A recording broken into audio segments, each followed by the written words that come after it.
झूठ का सच। बहुत समय पहले किसी शहर में एक परिवार रहता था। परिवार में मम्मी पापा के अलावा 7 साल की मीनाक्षी और 8 साल का मनीष भी रहता था। मनीष और मीनाक्षी दोनों बहुत झूठ बोलते थे। वो हर बात पर झूठ बोला करते थे। ये लो, तुम भी लो। बच्चों, तुम क्या कर रहे हो? ये आवाज कैसी आ रही है? लगता है मम्मी पापा आ रहे हैं। अब हम क्या करेंगे? वही जो हम हमेशा करते हैं। सारे कपड़े ऐसे बिखरे क्यों हुए हैं? तुम दोनों ने कमरे का क्या हाल बना दिया? लेकिन हमने कुछ नहीं किया। हाँ मम्मी, खिड़की से कुछ बंदर कमरे में घुस आए थे। ये सब उन्होंने ही किया है। इस तरह वो हर बात पर झूठ बोला करते थे। मम्मी पापा उनकी इस आदत से बहुत परेशान रहते थे।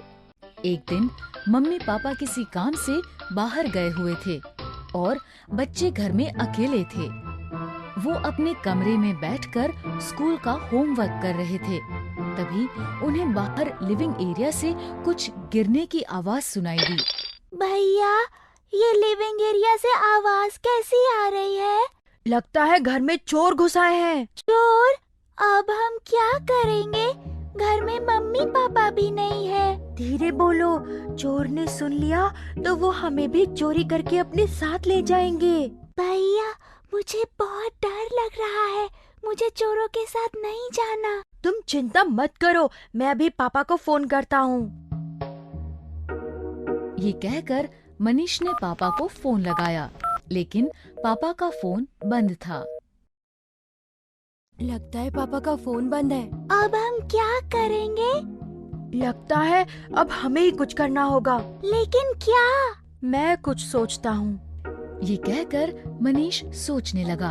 फिर कुछ देर सोचने के बाद वो बोला, अब हमें ही कुछ करके इन चोरों को घर से भगाना होगा। लेकिन कैसे? अगर हम इन्हें यकीन दिला दें कि घर में हमारे साथ बड़े भी हैं, तो ये जरूर भाग जाएंगे। हाँ, ये सही रहेगा। चलो मेरे साथ, और जैसा मैं करूं तुम भी वैसा ही करना। ठीक है भैया। वो दोनों अपने कमरे से निकलकर बाहर आए। उन्होंने देखा कि घर का सारा सामान यहाँ वहाँ बिखरा पड़ा था और मुंह पर काले रंग का मास्क पहने 2 चोर दादाजी के कमरे की तरफ बढ़ रहे हैं। ये देखकर मनीष जल्दी से बाहर लिविंग एरिया में आया और अपने कमरे की तरफ मुंह करके जोर से बोलने लगा। मीनाक्षी, तुम ऐसे नहीं मानोगी। रुको, मैं अभी पापा को बुलाता हूँ। पापा का नाम सुनकर चोर डर गए और ऊपर की तरफ भागने लगे। मीनाक्षी भी कमरे से बाहर आई और चोरों को ऊपर की तरफ भागते देख जोर से चिल्लाकर बोली, तुम क्या पापा को मेरी शिकायत करोगे? रुको, मैं अभी ऊपर से दादाजी को बुलाती हूँ। दादाजी का नाम सुनकर चोर डर गए और रसोई घर की तरफ दौड़ पड़े। इस पर एक बार फिर मनीष चिल्लाकर बोला, दादाजी क्या करेंगे? रुको, मैं अभी रसोई घर से दादी को बुलाता हूँ। वही तुम्हें अच्छे से समझाएंगी। इस पर चोर डरकर सोफे के पीछे छिप गए। तूने तो कहा था घर में बच्चों के अलावा कोई नहीं है। यहाँ तो सब है। मैंने घर के बड़ों को बाहर जाते अपनी आंखों से देखा था। पता नहीं सब वापस कब आ गए। अब हम क्या करें? भागो यहाँ से। ये कहकर दोनों चोर दरवाजे की तरफ भागे। तभी मीनाक्षी एक बार चिल्लाकर बोली, रुको, मैं अभी पुलिस वाले ताऊ जी को बुलाती हूँ। वो बाहर ही खड़े हैं। वो तुम्हें अपनी जेल में बंद कर देंगे। अरे, इनके पुलिस वाले ताऊ जी भी बाहर ही खड़े हैं।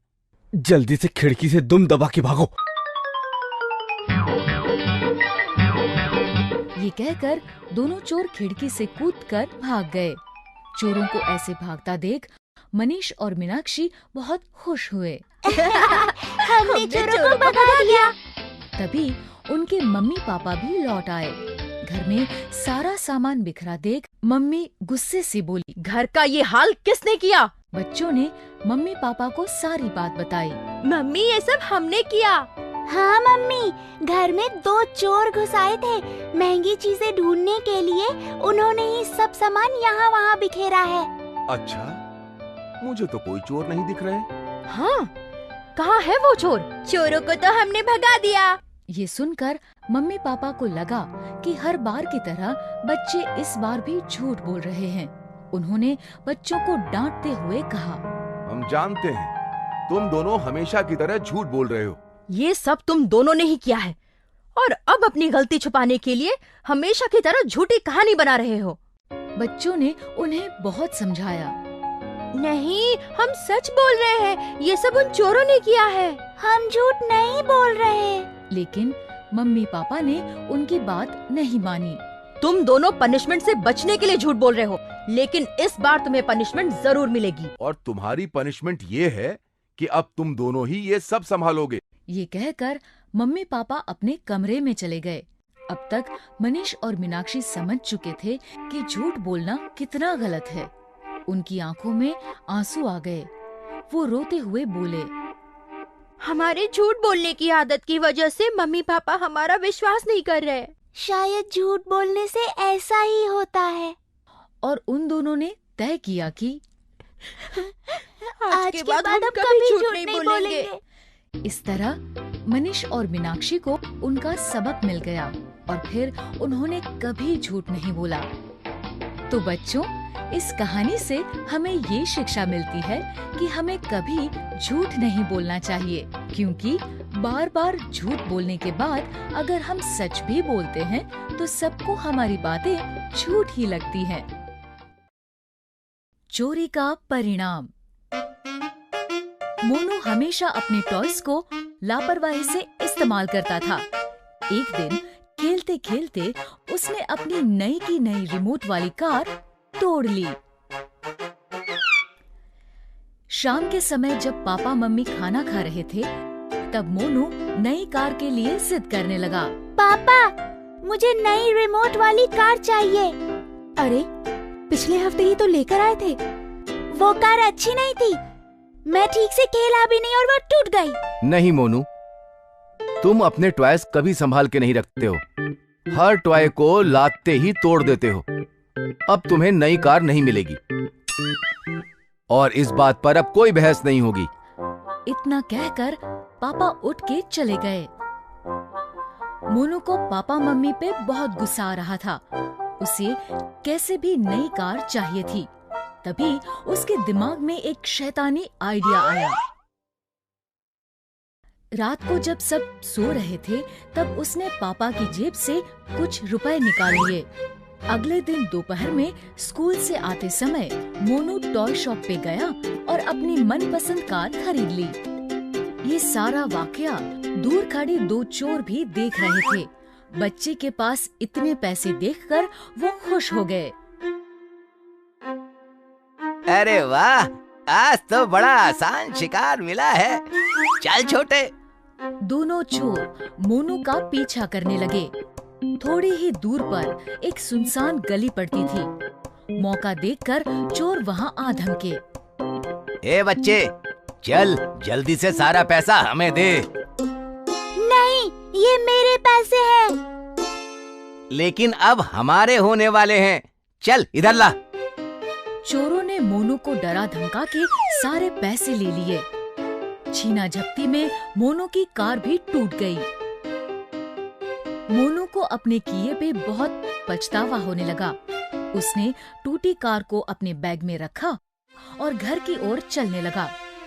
सोच रहा था कि किसी को कुछ नहीं बताऊंगा, नहीं तो और डांट पड़ेगी। अब मैं क्या करूंगा?